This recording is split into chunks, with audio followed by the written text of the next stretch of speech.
ধেমাজিৰ পৰা পোনে পোনে গুৱাহাটী যোৱা কথা আছিল, কিন্তু গুৱাহাটী যোৱা পূৰ্বে মই আহিবলগীয়া হ'ল ঘৰলৈ, আৰু বিশেষ কাৰণত ঘৰত আহিলোঁ। ঘৰত অহাৰ পিছত আমাৰ ৰিয়াঞ্চৰ লগত অলপ ফুৰিলোঁ। ফুৰাৰ পিছত মই গুচি গ'লোঁ এটা বিশেষ ঠাইলৈ, যিহেতু ব্ৰহ্মপুত্ৰৰ ওচৰতে আমাৰ গাঁওখন, আৰু ব্ৰহ্মপুত্ৰৰ ওচৰৰ হোৱাৰ কাৰণে আজিকালি ফেৰী লাগে সেই ব্ৰহ্মপুত্ৰৰ পাৰত, আৰু সেই ফেৰীখন চাবলৈ মই গুচি গ'লোঁ ব্ৰহ্মপুত্ৰ ঘাটলৈ। আৰু এয়া হয় গমেৰী ঘাট, আৰু গমেৰী ঘাটত এতিয়া চলে ফেৰী, আৰু এয়া সুদূৰ বোকাখাটৰ পৰা আহিছে এই ফেৰীখন, আৰু মাত্ৰ 3 ঘণ্টাত বোকাখাটত গৈ উপস্থিত হয় এই ফেৰীখন। হা বিকাশ, কিমান দিন হৈছে? হা কিমান? 2 মাহ। কিমান 3 ঘণ্টা লাগে? এতিয়া বোকাখাটৰ পৰা আহিছে। কিমান টকা বা ভাড়া?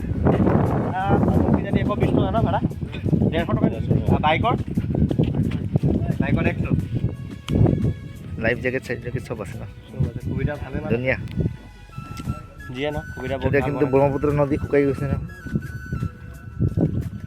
এতিয়া সোৱণশিৰি ঘটনাৰ পিছততো আৰু শুকাই আছে আৰু এতিয়া এইটো সময়ত কিন্তু ইমান নুশুকাই এইটো পানী।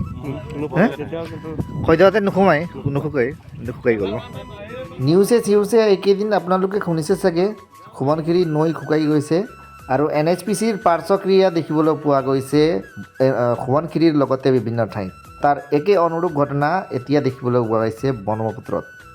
আৰু ব্ৰহ্মপুত্ৰৰ এই পাৰ্শ্বক্ৰিয়া কেৱল বিশ্বনাথ ডিষ্ট্ৰিক্টতে নহয়, মাজুলীতো ইয়াৰ দেখিবলৈ পোৱা গৈছে। শুকাই গৈছে ব্ৰহ্মপুত্ৰ, আৰু যিটো সময়ত এই সময়ত আচলতে নুশুকাই ব্ৰহ্মপুত্ৰ, কিন্তু এই সময়ত শুকাই গৈছে। ক'ৰ পৰা আহিছে আপুনি? হে দফলাগড়। আগে পিছে কৈছে নাই? ফাৰ্ষ্ট। আৰু সুদূৰ বোকাখাটলৈ যোৱা এই ফেৰীখনত সকলো সুবিধা দেখা পালোঁ। লাইফ জেকেটৰ আদি কৰি চব বস্তু আছে, কিন্তু এটাই বস্তু কম, যাত্ৰী বহুত কম, আৰু মাত্ৰ 3জন বা 4জন মানুহে যাত্ৰা কৰিছে এই বিশেষ ফেৰীখনত। আৰু আচলতে এই ফেৰীখন ইয়াত চলে বুলি কম সংখ্যক মানুহে চাগে গম পায়, সেইকাৰণে চাগে যাত্ৰীৰ সংখ্যা বহুত কম।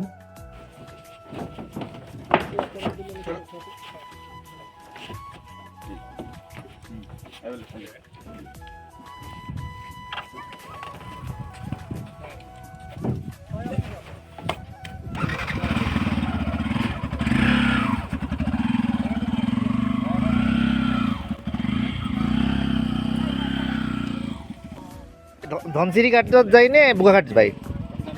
ধনচিৰি ঘাট ন?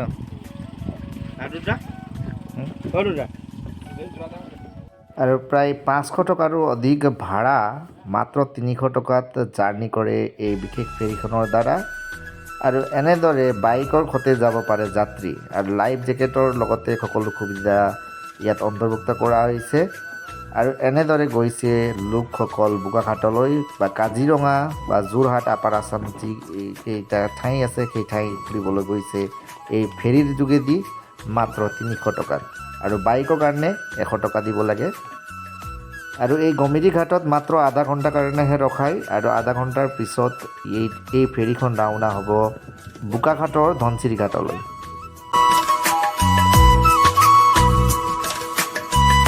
আপুনি ক'ৰ পৰা আহিছে? বোকাখাটৰ পৰা আহিছে। কিমান ঘণ্টা লাগিছে ইয়াত পাওঁতে? 2 ঘণ্টা। আপুনি ফেৰী দিয়ে মানুহ নেকি? নহয়। যাত্ৰী। এতিয়া তাতে তাৰ পৰাই আহিছে, একো প্ৰব্লেম পোৱা নাই, ভাল কমফৰ্টেবলি আহিছে। এনে কিমান মান যাত্ৰী হয় ধৰক তালৈকে পাওঁতে? প্ৰায় 25জন আছিলে, বাইক 4টা। মানে ধৰক ক'ত ষ্টপেজ আছে ইয়াতে? বৰ্তমান মই ইয়াতেহে, আগতে গমেৰীত ৰাখিছিলোঁ, গমেৰীত এতিয়া নাৰাখে। মাজত ক'ৰবাত ৰখাই নেকি? নৰখাই ন? ইয়াত ৰখাই আৰু চিধা বোকাখাট। আৰু ফেৰী চাই আহিলোঁ আমি, আৰু নতুনকৈ ফেৰীঘাট আচলতে ইয়াতে ফেৰী লগা হৈছে, আৰু এই ফেৰীটো যায় বোকাখাটত, আৰু মাত্ৰ 150 টকাত। বোকাখাটৰ ভাড়া প্ৰায় 500 টকা ইয়াৰ পৰা। আৰু ফেৰীত গ'লে মাত্ৰ 3 ঘণ্টা, টাইম কম প্লাছ আৰু টকাও কম, মানে চিপ ৰেটত এটা আপুনি কাজিৰঙা গৈ ভ্ৰমণ কৰি পিছদিনাখন ঘূৰি আহিব পাৰি। আৰু কম টাইমত পোৱা হয়। কিমান 3 ঘণ্টা ন? 3 ঘণ্টাত মই বিকাশৰ ষ্ট্ৰীট আছোঁ আৰু এয়া ফেৰী ঘাটৰ পৰা আহি আছোঁ আৰু একদম মাজুলী সদৃশ পৰিৱেশ। মাজুলীত গ'লে যেনেকুৱা অনুভৱ হয় ফেৰীত যাবলগীয়া হয়। আগে পিছে এইটো দৃশ্য আমাৰ ইয়াত নাছিলে, এইটো ফাৰ্ষ্ট। কোৱা।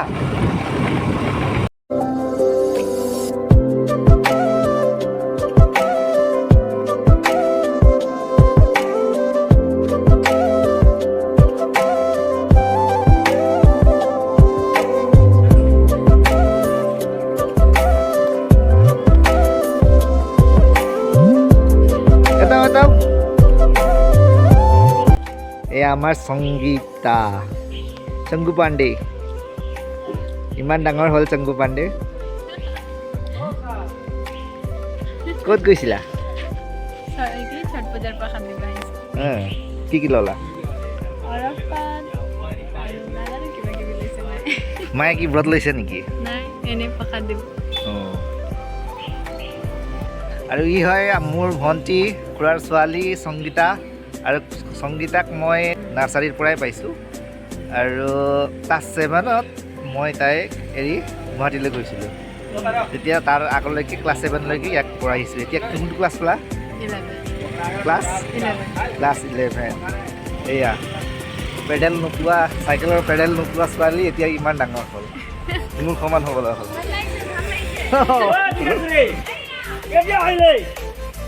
এয়া হ'ল আমাৰ গাঁও, আৰু এয়া হৈছিলে মোৰ গাঁও, আৰু মোৰ গাঁৱৰ দৃশ্য আপোনালোকক দেখুৱালোঁ। যদি আপোনালোকে এই ভিডিঅ'টো ভাল পাইছে তেনেহ'লে লাইক, শ্বেয়াৰ আৰু ছাবস্ক্ৰাইব কৰিবলৈ নাপাহৰিব, লগতে বেল আইকন ক্লিক কৰিবলৈ নাপাহৰিব। আৰু বেছি হুলস্থুল নকৰোঁ, কাৰণ মোৰ ভতিজা ইয়াতে টোপনি গৈ আছে। মই এডিট কৰি আছিলোঁ, ভিডিঅ' এডিট কৰি থাকোঁতে সি টোপনি গ'ল। থেংক ইউ ফৰ ৱাচিং, ষ্টে টিউন।